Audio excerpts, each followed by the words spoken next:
வணக்கம். நீங்கள் இணைந்து கொள்வது இலங்கையின் முதற்தர செய்தி வழங்குனர் நியூஸ் ஃபர்ஸ்டின் வீக்கெண்ட் 8 மணி பிரதான செய்தி அறிக்கையுடன். நியூஸ் ஃபர்ஸ்ட் பிரதான கலையகத்திலிருந்து உங்களை சந்திக்கும் நான் சண்முகநாதன் வினோதர்ஷன். விரிவான செய்திகளுக்கு செல்லும் முன்னர் முதலில் தலைப்புச் செய்திகள்.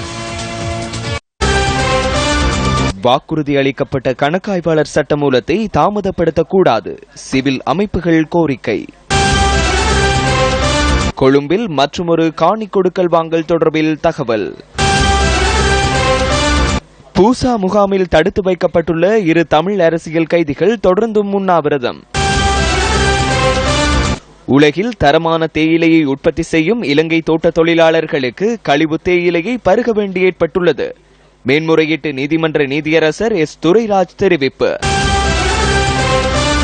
காலநிலை மாற்றத்தினால் கிழக்கில் கடும் மழை, நீரில் அள்ளுண்டு கல்முனையில் ஒருவர் பலி. தொடர்பான உள்நாட்டுச் செய்திகள். கல்முனை கிட்டங்கி பாலத்தில் வெள்ளத்தில் அடித்துச் செல்லப்பட்ட ஒருவர் உயிரிழந்துள்ளார். இதேவேளை கடும் மழை காரணமாக மட்டக்களப்பு மாவட்டத்தில் 12,195 பேர் பாதிக்கப்பட்டுள்ளதாக இடர் முகாமைத்துவ நிலையம் தெரிவித்துள்ளது.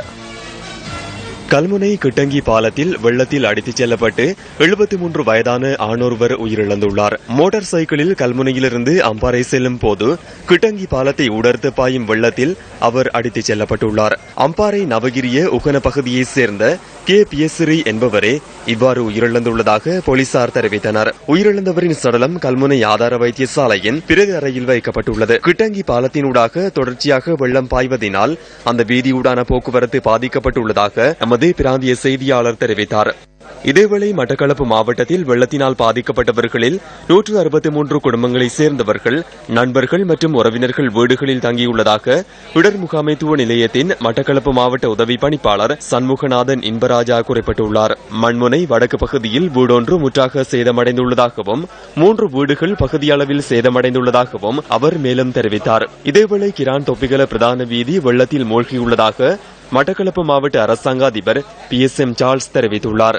இதன் காரணமாக பூலாக்காடு, முருத்தானை, கோராவளி, வடமுனை, ஊத்துச்சேனை, திகிலிவட்டை மற்றும் குடும்பிமலை ஆகிய பகுதிகளில் வசிக்கும் சுமார் 2000 குடும்பங்கள் பாதிக்கப்பட்டுள்ளன. வெள்ளம் காரணமாக இந்த பிரதேசங்களுக்கான தரை வழிபாதை துண்டிக்கப்பட்டுள்ளதுடன் போக்குவரத்தும் ஸ்தம்பிதமடைந்துள்ளது. பாலம் எங்களுக்கு எப்படியாவது வேணும். நாங்க சரியான கஷ்டப்படுறோம். அப்பா அச்சானு மடிபட்டு, வெள்ளானு மடிபட்டு, சாப்பாடு இல்ல. நாங்க சரியான அக்களிப்பட்டு வந்து சேர்த்தோம். வெள்ளத்துக்குள்ள நான் போய்கொண்டிருக்கிறோம். பாதை இல்ல. கிழக்கு மாகாணத்தில் தொடரும் கடும் மழை காரணமாக 72 பிரதான நீர்த்தேக்கங்களில் 7 நீர்த்தேக்கங்கள் வான் பாய்ந்துள்ளதாக நீர்ப்பாசன திணைக்களம் தெரிவித்துள்ளது. இதேவேளை குறித்த பகுதிகளில் உள்ள வயல்களும் நீரில் மூழ்கியுள்ளதாக நீர்ப்பாசன திணைக்களத்தின் பணிப்பாளர் குறிப்பிட்டார். இதேவேளை திருகோணமலை கந்தளாய் குளம் வான் பாய்வதால் அதனை அண்மித்துள்ள தாழ்நில பகுதிகள் பலவும் வெள்ளத்தில் மூழ்கியுள்ளன. கந்தளாய், சூரியபுர, ஜனரஞ்சன குளமும் வான் பாய்வதாக எமது பிராந்திய செய்தியாளர் குறிப்பிட்டார். மன்னார் சவுத்பார் கடலில் மீன்பிடிக்கச் சென்ற நிலையில் காணாமல் போன தந்தை மற்றும் மகன் ஆகிய இருவரும் இன்று சடலமாக மீட்கப்பட்டுள்ளனர். தந்தையும் மகனும் நேற்றிரவு 7 மணியளவில் மீன்பிடிக்காக கடலுக்கு சென்ற நிலையில் திரும்பி வராததால் உறவினர்கள் போலீசில் முறைப்பாடு செய்துள்ளனர். இந்த நிலையில் அவர்கள் பயணித்த படகு கடற்பரப்பில் கவிழ்ந்திருந்தமை அவதானிக்கப்பட்டதுடன் அதனைத் தொடர்ந்து காணாமல் போன இருவரையும் தேடும் பணிகள் கடற்படையினரின் உதவியுடன் முன்னெடுக்கப்பட்டிருந்தன. இதன்போது தந்தை மற்றும் மகன் இருவரும் இன்று சடலமாக மீட்கப்பட்டுள்ளனர். காலை 9 மணியளவில் மகனின் சடலம் மீட்கப்பட்டதுடன் தந்தையின் சடலம் பிற்பகல் 2 மணியளவில் கண்டெடுக்கப்பட்டது. அது 9 மணிக்குள்ள 10 மணிக்குள்ள எடுத்தது. சின்ன பிள்ளை மான இது எடுக்கக்குள்ள ஒரு 1:30 மணி இருக்கும். தாப்பம் எடுக்கக்குள்ள இப்போ கடற்படை வந்து எல்லாம் தேடிக்கி கண்டுபிடிச்சி எல்லாம் எடுத்தது. அடுத்து போஸ்ட்மார்ட்டத்துக்கு கொண்டு வந்திருக்கும். மன்னார் சவுத்பார் பகுதியைச் சேர்ந்த 47 வயதுடைய அந்தோணி பிள்ளை ஜெஸ்மன் மற்றும் 9 வயதுடைய பாடசாலை மாணவன் ஜெஸ்மன் ஜக்ஷன் ஆகியோரே கடலில் மூழ்கி உயிரிழந்துள்ளனர். இவர்களின் சடலங்கள் மன்னார் பொது வைத்தியசாலையில் வைக்கப்பட்டுள்ளன. பூசா முகாமில் தடுத்து வைக்கப்பட்டுள்ள தமிழ் அரசியல் கைதிகள் 2 பேர் உண்ணாவிரதத்தில் ஈடுபட்டுள்ளனர். பூசா தடுப்பு முகாமிலிருந்து தம்மை வெலிக்கடை சிறைச்சாலைக்கு மாற்றுமாறு கோரி இவர்கள் உண்ணாவிரதத்தில் ஈடுபட்டுள்ளனர். கடந்த 25ஆம் தேதி தொடக்கம் குறித்த 2 அரசியல் கைதிகளும் உண்ணாவிரதத்தில் ஈடுபட்டு வருவதாக அவர்களின் பெற்றோர் குறிப்பிட்டனர். வவுனியா கணேசபுரத்தை சேர்ந்த ஒருவரும் முல்லைத்தீவு முள்ளியவளையை சேர்ந்த ஒருவருமே பூசா தடுப்பு முகாமில் உண்ணாவிரதத்தில் ஈடுபட்டுள்ளனர். தங்கவேலு நிமலனும் அவரது மனைவியும் கொழும்பு ரத்மலானையில் வசித்து வந்தபோது 2009ஆம் ஆண்டில் பயங்கரவாத தடை சட்டத்தின் கீழ் கைது செய்யப்பட்டு தடுத்து வைக்கப்பட்டனர். 2013ஆம் ஆண்டு மனைவி விடுதலை செய்யப்பட்ட போதிலும் 8 வருடங்களாகியும் நிமலனுக்கு விடுதலை கிட்டவில்லை. நிமலனும் அவரது மனைவியும் கைது செய்யப்பட்ட போது அவர்களது 2 பிள்ளைகளும் உறவினர்களிடம் ஒப்படைக்கப்பட்டிருந்தனர். கைது செய்யப்பட்ட நிமலன் கொழும்பு மெகசின் காலி சிறைச்சாலைகளில் தடுத்து வைக்கப்பட்டு தற்போது பூசா சிறைச்சாலையில் தடுத்து வைக்கப்பட்டுள்ளதாக அவரின் தந்தை தெரிவித்தார். 2011ஆம் ஆண்டு தொடக்கம் நான் நோயால் பாதிக்கப்பட்டுள்ளேன். அவர்தான் எங்களை எல்லாரையும் பராமரித்தவர், பார்த்து கொண்டிருந்தவர். அவரும் இப்போ இருக்கிறபடியாக நான் நோயாளியாக போயிட்டு என்ன பார்க்கறது கொடுக்குறோம் இல்லை. அவர் தான் அவர் ஆம்பளை பிள்ளை எனக்கு இருக்கிறார். அவருக்கு விடுதலை பெற்று தருமாறு தான் கேட்கிறேன். நான் அவர் கொழும்புல வச்சு தான் பிடிப்பட்டவர். 2009ஆம் ஆண்டு 4ஆம் அடியில் வச்சிருந்தவே அதிர்பாடு விசாரணை செய்து வெளிக்கடைக்கு போட்டவே திருப்பி அவரை காலிக்கு மாற்றினாங்க. காலியிலேருந்து இப்போ பூசாவுக்கு மாற்றி விடுவாங்க விடுவாங்க விடுவாங்க விடுவாங்கன்னு எங்கிட்ட சொல்கிற போகிற நேரம் எங்களை விட்டுருவாங்கம்மா. எனவே அவர் வருத்தக்காரரு. அவருக்கு கிட்னி ஒன்று இல்லை. அதோட அவர் வயிற்றுலையும் பெரிய ஒரு ஆபரேஷன் ஒன்று செய்திருக்கு. அவர் ஹார்ட் அட்டாக் உள்ளவர். ஒரு முடிவும் சொல்கிறாங்க இல்லையா, கொண்டு போகிறாங்க. இப்படி கொண்டு போய் கொண்டு இருக்கே தவணை போட்டுருவாங்க. அவரை திருப்பி கொண்டு வரது. இப்போ 5 நாளாக இருக்கிறார். ஒன்றும் அவர் தண்ணி வேண்டி ஒன்றும் இல்லை. அப்புறம் நாங்கள் இப்படி ஒரு நிலைமையில இருக்கிற 2 பிள்ளைகளை வெளியில விட்டு எங்களை பார்க்கும் தானையா. கடந்த வாரம் வவுனியாவில் முன்னெடுக்கப்பட்ட சாகும் வரையான உண்ணாவிரதத்தின் போது இவர்கள் உண்ணாவிரதத்தில் ஈடுபட்டிருந்ததாக சிறைச்சாலைகள் மறுசீரமைப்பு அமைச்சின் செயலாளர் தெரிவித்தார். காணாமல் ஆக்கப்பட்டோரின் உறவினர்கள் சிலர் அம்பாறை திருக்கோவில் பகுதியில் இன்று கவனஈர்ப்பு போராட்டத்தில் ஈடுபட்டனர். அம்பாறை திருக்கோவில் மணிக்கூட்டு கோபுரத்திற்கு முன்பாக இந்த கவனஈர்ப்பு போராட்டம் நடைபெற்றது. காணாமல் ஆக்கப்பட்டோர் தொடர்பில் நியாயமான பதில் கூறப்பட வேண்டும் என கவனஈர்ப்பு போராட்டத்தில் கலந்து கொண்டவர்கள் வலியுறுத்தினர். நாங்கள் விடுத்த கோரிக்கை, ஐநாவுக்கு அரசு விடுத்த 4 கோரிக்கைகளை நிறைவேற்றி தர வேண்டும். எங்களது காணாமாக்கப்பட்ட புறவுகள் உயிருடன் இருந்தால் கட்டாயம் அவர்களை மீட்டு தர வேண்டும். இல்லையே அவர்களை அவர்களது உறவுகளிடம் காட்ட வேண்டும். அடுத்தது, இனிமேல் இலங்கையில் எந்த அரசு மாறி மாறி வந்தாலும் காணாமலாக்கப்பட்ட ஒன்று இலங்கையில் எந்த முறையில் நடக்கக்கூடாது. காணாமாக்கப்பட்டவர்கள் உயிரோடு இருக்கிறார்களா இல்லையா என்று எதுவுமே தெரியவில்லை. காணாமாக்கப்பட்ட உறவினர்கள் இப்பையும் தத்தளித்துக் கொண்டுதான் இருக்கின்றார்கள். காணாமாக்கப்பட்டவர் உயிரோடு இருக்கிறார்களா இல்லையா, என் கணவர் எங்கே, என் பிள்ளைகள் எங்கே என்று அனைத்து குடும்பமும் சித்திரவதையில் இப்பையும் தள்ளாடி கொண்டுதான் இருக்கின்றது. இதுக்கு என்ன முடிவு? இந்த நல்லாட்சியில முடிவே இல்லையா? இந்த நல்லாட்சி மனசே இல்லையா? இனிய பாரதியின் ஆயுத குழுக்கள் அவியல் கருணா குழு என்றுதான் அவியலை சொல்ற விசாரணைக்கு என்ற மகனை வந்து காலை 5:30க்கு கூட்டிச் சென்றார்கள். கூட்டிச் சென்று உலக காலத்துக்கும் என் மகனை காணவில்லை. நான் அவர் பாரதியின் காரியகாலயத்துக்கு போய் பாரதியிட்ட கேட்டேன், என் மகன் எங்கண்டு. பாரதி சொன்னார், உண்ட மகனை ஆமியிட்ட கொடுத்திருக்கிறேன் என்று சொன்னார். நான் சொல்லியும் உலக காலத்துக்கும் என்ற மகனை பற்றியோ இதுக்கும் இல்லை. கிழக்கு மாகாண சபை உறுப்பினர் தா கலையரசனும் இந்த போராட்டத்தில் கலந்து கொண்டிருந்தார். இந்த நாட்டிலே இருக்கின்ற பிரதமர் அவர்கள் பாராளுமன்றத்திலே கூறியிருக்கின்ற கருத்து என்பது எங்களை எல்லாம் மிகவும் மனவேதனை உட்படுத்துகின்ற கருத்தை அவர்கள் தெரிவித்திருப்பது உண்மையிலே எங்களுடைய தமிழ் மக்கள் மத்தியிலே பாரிய அதிருப்தி ஏற்படுத்தி இருக்கிறது. காணாமல் ஆக்கப்பட்டோர் வெளிநாடுகளிலே போயிருக்கிறார்கள் என்ற கருத்தையும் கூறியிருக்கிறார். சமாதானத்தை ஏற்படுத்துவதற்கோ அல்லது எங்களுடைய மக்களின் தீர்வை பெற்றுத் தருவதற்கோ அல்லது காணாமல் ஆக்கப்பட்டோரின் நியாயங்களை பெற்றுத் தருவதற்கோ இந்த அரசு இல்லை என்கின்ற ஒரு கருத்தை பிரதமர் அவர்கள் பாராளுமன்றத்திலே குறிப்பிட்டு இருக்கிற கருத்து உண்மையிலே நாங்கள் அதனை வன்மையாக கண்டிக்கின்றோம். இந்த நாட்டிலே இட்டவரைக்கும் காணாமல் ஆக்கப்பட்டோர் வெள்ளவேனைகளிலே கடத்தியவர்கள் கூட சுதந்திரமாக உலாத்திக் கொண்டிருக்கிறார்கள். அவர்களுக்குரிய நடவடிக்கை இந்த அரசு முன்னெடுக்கவில்லை. கிளிநொச்சி முல்லைத்தீவு மாவட்டங்களைச் சேர்ந்த வறுமை கோட்டின் கீழ் உள்ள 500 மாணவர்களுக்கு கல்விசார் உதவி வழங்கும் நிகழ்வு இன்று நடைபெற்றது. பிரதமர் அலுவலகம், சிறுவர் விவகார அமைச்சு, சிறுவர் நன்னடத்தை திணைக்களம், கிளிநொச்சி மாவட்ட செயலகம் ஆகியன இணைந்து இந்த நிகழ்வை ஏற்பாடு செய்திருந்தன.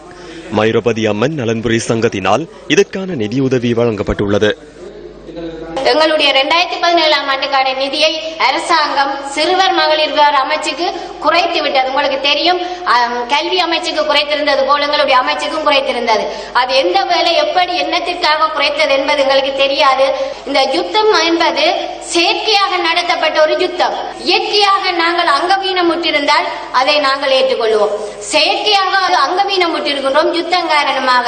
யுத்தத்துக்கு பின்னர் எத்தனை சிறுவர்கள் வீடுகளில் வேலை செய்து கொண்டு வருகின்றார்கள், எத்தனை சிறுவர்கள் தேத்தண்ணி கடைகளில் வேலை செய்கின்றார்கள், எத்தனை சிறுவர்கள் ஆலயங்களுக்கு முன்றாலில் கற்பூரம் விற்கின்றார்கள், கச்சான் விற்கின்றார்கள். நாங்கள் இன்று எங்களுடைய மண்ணுக்காக போராடியும் இன்று எங்களுக்காக எங்களுடைய மக்கள் தான் உதவி செய்கின்றார்கள். ஆகையால் இந்த பணம் சரியான முறையில் செலவழிக்கப்பட வேண்டும், கல்வி வளர வேண்டும். உங்களுக்கு தெரியும், யுத்தத்துக்கு பின்னர் எங்களுடைய கல்வி மந்த நிலையில் தான் இருக்கின்றது. வடக்கு மாகாணம் சரி, கிழக்கு மாகாணம் சரி. யுத்தத்துக்கு பின் முதல் நாங்கள் செல்லுகளில், பங்கரில், வீதிகளில், செல்வீச்சுகளில், கிர்னைட்டுகளில் எத்தனையோக்கும் மத்தியில் எங்களுடைய பிள்ளைகள் பாடசாலைக்கு சென்றார்கள், அவர்கள் பல்கலைக்கழகம் சென்றார்கள். அப்படியான ஒரு நிலையில் எங்களுடைய வடமாகாணம் ஓங்கி நிலைத்தது. இருக்க இடம் இல்லாமல் இருக்கின்றார்கள், 3 நேர உணவு இல்லாமல் இருக்கின்றார்கள். எங்களுடைய இந்த கிளிநொச்சி மாவட்டத்துக்கு அரசாங்கங்கள் கட்டாய கூடிய கவனம் செலுத்த வேண்டும். இன்னும் 50 வருட காலமாக இந்த அரசாணைகளில் இருந்தவர்களுக்கு நீங்கள் நிரந்தரமான பத்திரத்தை வழங்கவில்லை என்று அவர்கள் கவலைப்படுகின்றார்கள். அரசியல் என்பது எப்பேற்பட்டது என்பது இப்பொழுதுதான் தெரிந்து கொண்டு வருகின்றேன். பணம் கொடுப்பவர்கள் ஒரு சாரார், பலன் எடுப்பவர்கள் இன்னொரு சாரார். ஆனால் அந்த கைங்கரியத்தில் குளிர் காய்பவர்கள் 3ஆம் தரப்பார். எங்களால் தான் உங்களுக்கு இது கிடைத்தது, ஆகவே அடுத்த தேர்தலில் எமக்கு வாக்கு போடுங்கள் என்று கூறுவார்கள் சிலர். அல்லது தமிழ் மக்களுக்கு நாம் செய்யும் சேவைகளை கண்ணுட்டீர்களா என்று ஜெனீவாவில் கேட்பார்கள் மறுசிலர். மாகாண முதலமைச்சரும் இதில் பங்கு பற்றியதால் வடக்கும் தெற்கும் இணைந்து விட்டது பார்த்தீர்களா, ஆகவே நல்லிணக்கம் ஏற்பட்டு விட்டது என்பார்கள் அவர்கள். இவையெல்லாம் எமது வடக்கு கிழக்கு மாகாணங்களுக்கு உரிய உரிமைகள் தரப்படாமலே கூறப்படுகின்ற கூற்றுக்கள். இங்கு மக்களுக்கு ஒரு சந்தேகம் உண்டு.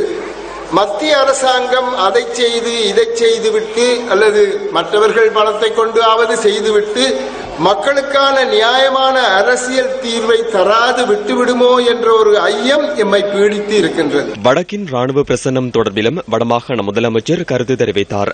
1987ஆம் ஆண்டில் இலங்கை இந்திய உடன்பாடு ஏற்பட்ட போது மாவட்ட செயலர் வடமாகாண அரசாங்கத்தின் கட்டுப்பாட்டின் கீழ் இருந்தார். 1992இல் இங்கு வந்திருக்கும் உங்கள் எல்லோரதும் நண்பர் ஜனாதிபதி பிரேமதாச அவர்கள் ஒரு சட்டத்தை கொண்டு வந்து மாகாண அரசாங்கத்தின் கீழ் இருந்த மாவட்ட செயலர், கிராம சேவையாளர் போன்றவர்களை மத்தியின் கீழ் கொண்டு வந்து விட்டார். அதனால் நிர்வாகம் 2ஆக பிளவுபட்டது.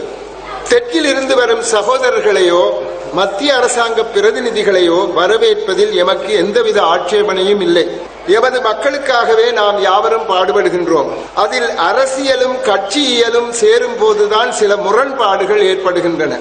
மத்திய மக்கள் சேவையில் ஈடுபடுவது வரவேற்கத்தக்கதே.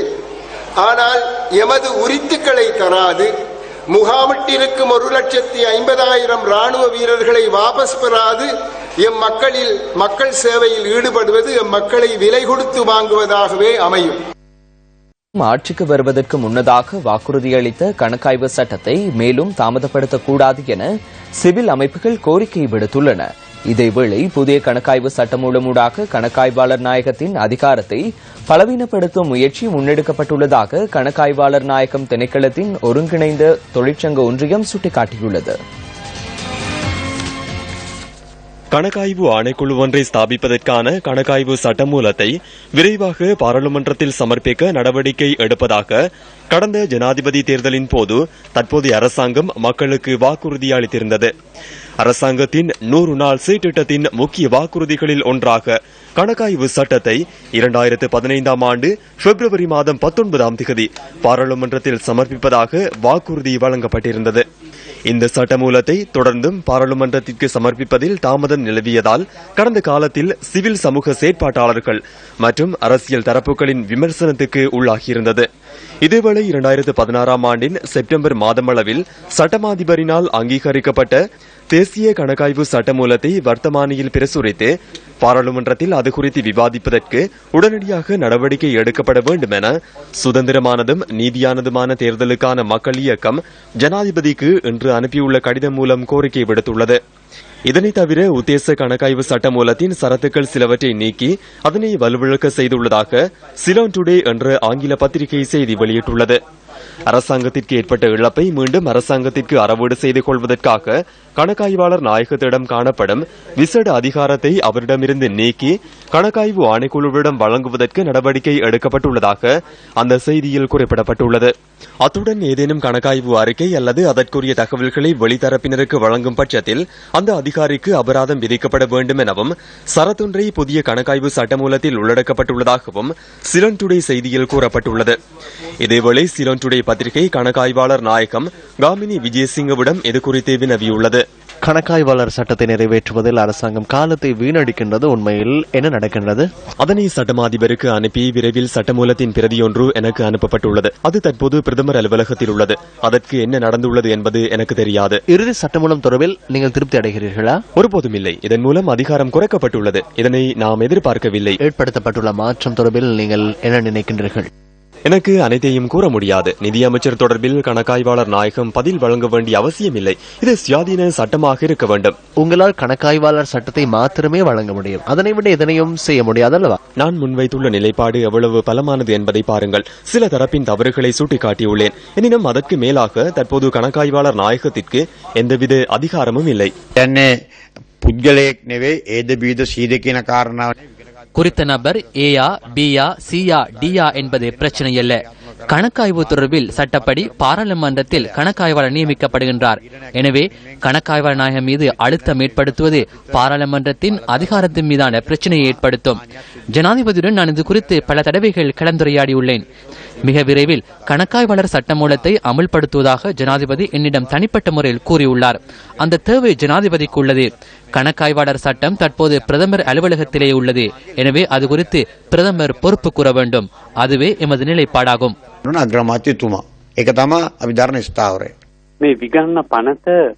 இந்த சட்டத்தை நடைமுறைப்படுத்துவதற்கு இரண்டு தரப்பினர் எதிர்ப்பு தெரிவிக்கின்றனர். உயர் அரசு அதிகாரிகள் மற்றும் அரசியல்வாதிகள் இதற்கு எதிர்ப்பு தெரிவிக்கின்றனர். அரசு நிதி முறையற்ற விதத்தில் செலவு செய்யப்பட்டிருந்தால் அது குறித்து பிரதமருக்கும் ஜனாதிபதிக்கும் அறிவிக்கப்படுகின்றது. நிதி அமைச்சர் நினைத்தவாறு அரசாங்கத்தின் நிதியை பயன்படுத்துவதை தடுக்கும் வகையில் கணக்காய்வாளர் சட்டத்தை பலப்படுத்துமாறு நாம் கூறுகின்றோம்.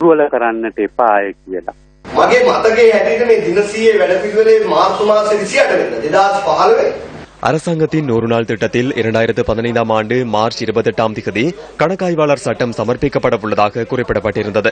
இந்த விடயம் அமைச்சரவைக்கு வந்த பின்னர் அமைச்சரவையில் விசேட உபகுழு ஒன்று நியமிக்கப்பட்டது.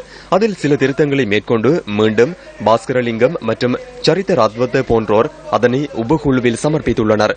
இதற்காக ஆணைக்குழு ஒன்றை நியமித்து மாதாந்தம் 2 மில்லியனை கட்டடத்துக்காக செலவிடுகின்றனர்.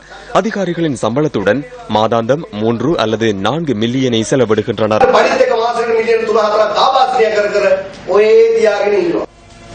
ஹொரணையில் நிர்மாணிப்பதற்கு உத்தேசிக்கப்பட்டுள்ள டயர் தொழிற்சாலைக்கான காணியில் 1 ஏக்கர் 100 ரூபாவிற்கு வழங்கப்பட்டுள்ளதாக முன்வைக்கப்பட்டுள்ள குற்றச்சாட்டு தொடர்பில் இன்றும் கருத்துக்கள் தெரிவிக்கப்பட்டுள்ளன.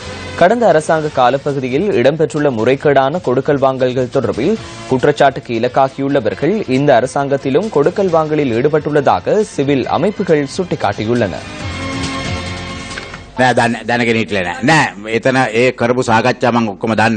இல்லை, அது குறித்து அறிந்திருக்கவில்லை. முன்னெடுக்கப்பட்டுள்ள சகல பேச்சுவார்த்தைகள் தொடர்பாகவும் நான் அறிவேன். இதற்கு செல்வதா இல்லையா என்பது குறித்து இன்று காலையே கவனம் செலுத்தியிருந்தேன். அங்கு சென்று பார்த்தபோது அலங்காரங்கள் செய்யப்பட்டு பிரதமரை வரவேற்பதற்கான ஏற்பாடுகள் செய்யப்பட்டிருந்தன. ஆகவே பிரதமர் வருவதால் அதற்கு செல்லாமல் இருப்பது சரியில்லை என்று கடைசியாக முடிவெடுத்தேன். உண்மையில் அந்த அமைச்சர்களே அதற்கு பொறுப்பு கூற வேண்டும். மற்ற விடயம் என்னவென்றால் எவராலும் 100 ரூபாவிற்கு 1 ஏக்கர் காணியை வழங்க முடியாது. காணி அமைச்சராக நான் பொறுப்பேற்பதற்கு முன்னர் அவ்வாறு ஒரு காலம் இருந்தது. மீண்டும் நான் அந்த தேசிய கொள்கையை தயாரித்தேன். அரசாங்கத்திற்கு காணியொன்றை வழங்குவது தொடர்பான சகல விதிகளும் அதில் உள்ளன. அத்துடன் காணியொன்றை குத்தகைக்கு விடுவதற்கான கால வரையறையை தீர்மானிப்பது எவ்வாறு, அதன் பெறுமதி என்பன குறிப்பிடப்பட்டுள்ளன. நான் வருவதற்கு முன்னதாக 1 ஏக்கர் 100 ரூபாவிற்கு வழங்கப்பட்டிருந்தது. அமைச்சரால் காணியின் பெறுமதி மற்றும் அளவை தீர்மானிக்க முடியும் என காணி சட்டத்தில் ஒரு சரத்து காணப்பட்டது. நான் அதனை நீக்கியுள்ளேன். கொள்வனவு செய்வதும் விற்பனை செய்வதும் வர்த்தக பெறுமதியில் என்பதை நான் சுட்டிக்காட்டியுள்ளேன். அமைச்சர் இவ்வாறு கூறிய போதிலும் இலங்கை முதலீட்டு சபை வேறு திட்டங்களுக்காக காணிகளை விடுவிக்கும் போது 50 வருட குத்தகையின் அடிப்படையில் 1 ஏக்கரின் பெறுமதி $40,000 என்ற 6 மில்லியன் ரூபாவான இலங்கை பெறுமதியில் வழங்கப்படுவதாக சண்டே டைம்ஸ் பத்திரிகை செய்தி வெளியிட்டுள்ளது.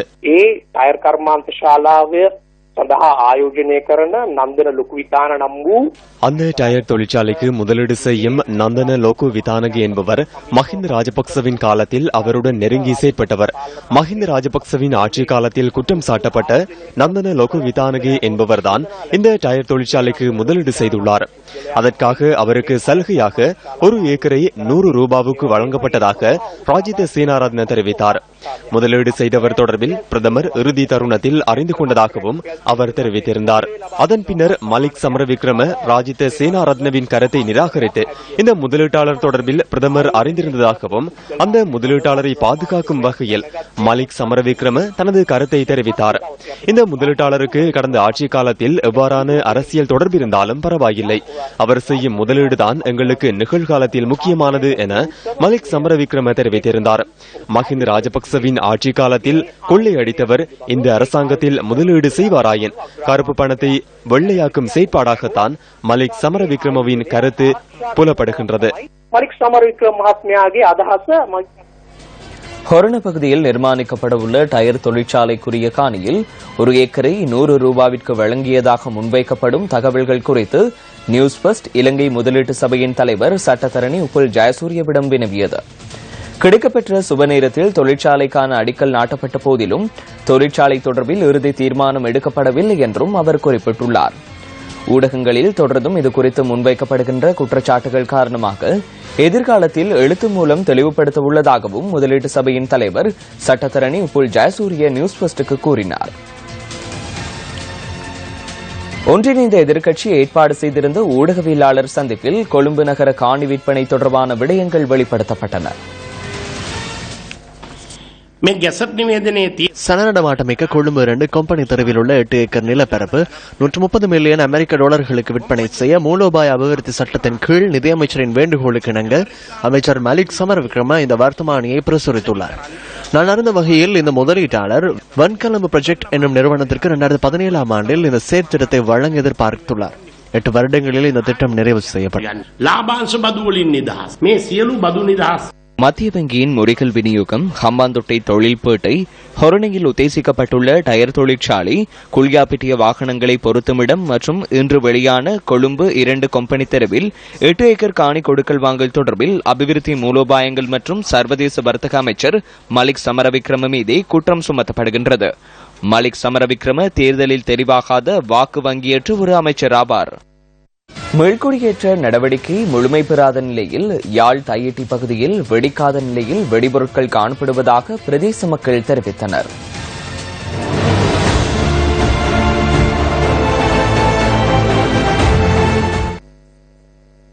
யாழ்ப்பாணம் தெல்லிப்பளை பிரதேச செயலக பிரிவிற்குட்பட்ட தையிட்டி கிழக்கு பகுதிக்கு மக்கள் சக்தி இல்லங்கள் தோறும் குழுவினர் இன்று சென்றிருந்தனர். யுத்தத்தின் பின்னர் ராணுவத்தினரின் கட்டுப்பாட்டிலிருந்து இந்த பகுதி விடுவிக்கப்பட்ட நிலையில் மக்கள் மீள்குடியேற்றப்பட்டனர். மீள்குடியேற்ற நடவடிக்கைகள் முழுமை பெறவில்லை என்பதை இந்த பகுதியில் வெடிக்காத நிலையிலுள்ள வெடிப்பொருட்கள் உணர்த்துவதாக மக்கள் தெரிவித்தனர். நாங்கள் இது துப்புரவா கேட்க இப்போ எத்தனை மணி ஒரு மணித்தியாலம் 3500 ரூபா கேட்கிறாங்க. நாங்கள் அடிச்ச நாங்கள் 7 மணித்தியாலம் 21,000 முடிஞ்சது. அதுவும் அடிச்சோன்னு கேட்க வெடி கிடந்தாலும் அது தடப்பட்டுடுது. மிச்சம் அதான் டொய்லெட் மறுக்க அவசியம் நல்ல. பல்கலைக்கழக மாணவர்களுக்கான தலைமைத்துவ செயலமர்வு ஒன்று அம்பாறை சாய்ந்தமருதில் இன்று நடைபெற்றது. இந்த நிகழ்வில் தேசிய சகவாழ்வு, கலந்துரையாடல் மற்றும் அரச கரும மொழிகள் அமைச்சர் மனோ கணேசன் கலந்து கொண்டிருந்தார். இந்த செயலமர்வில் தென்கிழக்கு பல்கலைக்கழக உபவேந்தர், விரிவுரையாளர்கள் மற்றும் மாணவர்கள் கலந்து கொண்டிருந்தனர். கேட்கின்றோம். அந்த நல்லாட்சி நம்ம ஆட்சி ஆகணும். மறந்துடாதீங்க, இன்னும் முழுமையாக நம்ம ஆட்சி ஆகலது. உண்மை சொல்லணும். அஜாக்கிரதையாக இருந்தால், கவனம் இல்லாமல் இருந்தால், எச்சரிக்கை இல்லாமல் இருந்தால் இந்த நல்லாட்சியும் நம்ம தலையில விலக அடைச்சிடும். மறந்துடாதீங்க. ஆகவே தான் நான் கவனமா இருக்கணும். கவனமா இருக்கணும். இல்லாட்டி எல்லாம் போயிடும். நாற்காலியில் இருந்து மஹிந்த ராஜபக்ச அவர்களை அகற்றிவிட்டு அந்த நாற்காலியிலே மைத்ரிபால சிறிசேன அவர்களை உட்கார வைத்து விட்டு வெளியே ரெண்டு வேடிக்கை பார்த்துக் கொண்டு அழகு பார்த்துக் கொண்டிருக்கும் வேலைகள் கிடையாது. நாங்கள் பங்காளிகள். பல்கலைக்கழக மாணவர்கள் சிலருக்கு புலமை பரிசில் வழங்கும் நிகழ்வொன்று கொழும்பில் இன்று நடைபெற்றது. மலையக கல்வி அபிவிருத்தி மன்றத்தின் வீட்டுக்குறு பட்டதாரியை தோட்டப்புறமெங்கும் உருவாக்க வேண்டும் எனும் எண்ணக்கருவிற்கமைய இந்த புலமை பரிசில் வழங்கும் நிகழ்வு இன்று நடைபெற்றது. கொழும்பில் நடைபெற்ற இந்த நிகழ்வின் பிரதம அதிதியாக மேன்முறையீட்டு நீதிமன்ற நீதியரசர் எஸ் துரைராஜ் கலந்து கொண்டிருந்தார். நீங்க குடிக்கிறது டீ இல்ல, அங்கு கூட்டி வீசப்பட்ட ஒரு உபரி பொருள். மன்னிக்க வேண்டும், எஸ்டேட் டஸ்ட்ல தான் நமக்கு வருதுன்னு அந்த டஸ்ட்டை தான் நம்ம என்ன செய்றோம், அப்படியே அந்த கருங்கலர ஒரு சாயத்தை உருவாக்கி அதுக்கு மேல பாலை ஊத்தி அதுக்கு மேல சீனியை போட்டு குடிக்கிறோம். தேயிலை, உலகத்தின் மிக சிறந்த தேயிலை உருவாக்கியவர்கள் நீங்கள், உருவாக்கியவர்கள் நாங்கள். ஆனால் அந்த தேயிலை இதுவரை நாங்கள் குடித்ததில்லை. இங்க விவசாயி என்பவன் ஏழையும் தரித்திரதாரியாகவும் இருக்கின்றான். ஆனால் அதே விவசாயி வளர்ச்சி அடைந்த நாடுகளில் மிக பெரும் பணக்காரனாக இருக்கின்றார். ஜிம்மி கார்ட்டரும் ஒரு விவசாயி தான். டயகம ஹட்டன் பிரதான வீதியின் போர்டைஸ் பகுதியில் புனரமைக்கப்பட்ட பாலம் மக்கள் பாவனைக்கு இன்று கையளிக்கப்பட்டது. இந்த நிகழ்வில் மத்திய மாகாண சபை அமைச்சர் மருதபாண்டி ரமேஷ் மற்றும் மத்திய மாகாண சபை உறுப்பினர்களான பிலிப் குமார், கணபதி கனகராஜ், பழனி சக்திவேல் ஆகியோர் கலந்து கொண்டிருந்தனர். காலையில கேள்விப்பட்டோம், வேற யாரோ செஞ்சாங்கன்னா ஓபன் பண்ண வரணுமா போகணுமா அப்படின்னு. அவங்களுக்கு தகுதிக்கு தகுந்த மாதிரி நடந்துக்கிறோம். ஏன்னா அவங்களுக்கு இந்த ரோடு காசு வாங்கி கொடுத்திருந்தாங்கன்னா அவங்க தாராளமா அமைச்சரை கூட்டு வந்து திறந்திருக்கலாம். நீங்க கேட்கிற நேரம் எதை செய்யணுமோ அதை செஞ்சு கொடுத்திருக்கோம். நாங்க என்னைக்குமே அடுத்தவங்க பெற்ற பிள்ளைக்கு இலங்கை தொழிலாளர் காங்கிரஸ் பேர் வச்சதே கிடையாது. இந்த ரோட்டை பத்தி பேசாத, இந்த ரோட்டை பத்தி இந்த அமைச்சர்கிட்ட கவனத்துக்கு கொண்டு போகாத ஒருத்தர் வந்து முன்னாள் ஒரு பிரதேச உறுப்பினரையும் கூட்டிட்டு வந்து ஒரு ரிபன் வெட்டி தொட்டுட்டு போனார். அரசியல் செய்யறதோட வேற வேலை செய்யணும். அதனால இலங்கை தொழிலாளர் காங்கிரஸை பொறுத்தவரை என்னைக்குமே முதுகெலும்போட அரசியல் செய்யும், உண்மையை தான் செய்யும். எங்கூட்டு பழையனையோட நாங்க வந்து நாங்க திறக்கிறோம். ஏன்னா நாங்க செஞ்சதுனால நாங்க திறக்கிறோம். இதையே நீங்க செஞ்சிருந்தா உங்க அமைச்சரை கூட்டம் நீங்க திறந்திருக்கலாம் தானே சட்டப்படி. இன்று போர்டைஸ் பாதை செப்பனிடப்பட்டிருக்கிறது. அதே போல தோட்ட பகுதியிலே இருக்கின்ற பல பாதைகள் செப்பனிடப்பட வேண்டி இருக்கின்றன. அந்த பாதைகளை மாகாண பாதைகளாக மாற்றி அந்த பாதைகளை சிறந்த பாதைகளாக மக்களுக்கு போக்குவரத்து செய்யும் அளவுக்கு மாற்றி தரும்படி கேட்டிருக்கின்றோம். இத்துடன் நியூஸ் பஸ்டின் 8 மணி பிரதான செய்தி நிறைவடைகின்றது. வணக்கம்.